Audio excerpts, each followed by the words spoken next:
नमस्ते दोस्तों, आज हम एक बार फिर आपके बीच लेकर आए हैं गौतम बुद्ध और चरित्रहीन स्त्री की कहानी। ये कहानी आपको बहुत कुछ सिखा जाती है। हमें उम्मीद है कि यह कहानी वाकई में आपको बहुत अच्छी लगेगी। तो चलिए शुरू करते हैं आज की कहानी।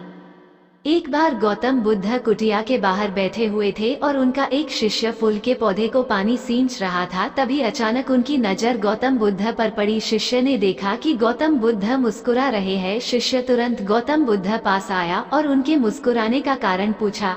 तो के बुद्ध ने बताया, शिष्य बस मैं मानव परीक्षण करने की सोच रहा था, चलो आज मानव परीक्षण करते हैं।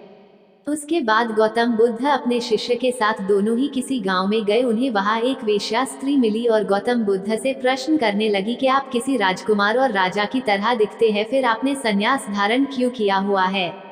गौतम बुद्ध ने उस वेश्या स्त्री को उत्तर दिया कि मैंने 3 प्रश्नों के उत्तर जानने के लिए संन्यास धारण किया है। वेश्या स्त्री ने कहा कि ऐसे कौन 3 प्रश्न है कि जिसके कारण आपने संन्यास धारण किया है।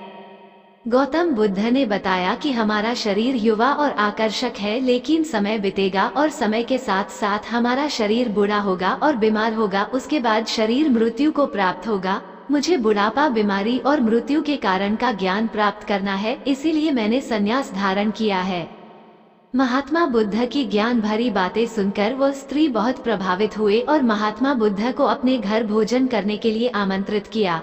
जैसे ही यह बात उस गांव वालों को पता चली तो गांव वाले महात्मा बुद्ध के पास आकर कहने लगे कि आप उस स्त्री के घर न जाएं, क्योंकि वो स्त्री चरित्रहीन है।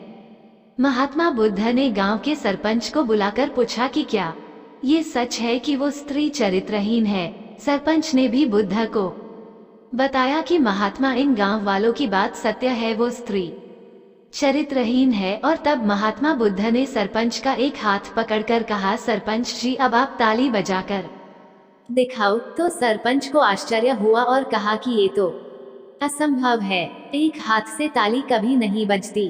तब महात्मा बुद्ध ने कहा, ठीक इसी प्रकार कोई भी स्त्री अकेली चरित्रहीन नहीं होती। अगर वो स्त्री चरित्रहीन है तो आप सब गांव वाले भी चरित्रहीन हैं। तो मुझे भी आपके घर नहीं आना चाहिए। अगर पहले आप चरित्रहीन नहीं होते तो वो स्त्री भी चरित्रहीन नहीं होती।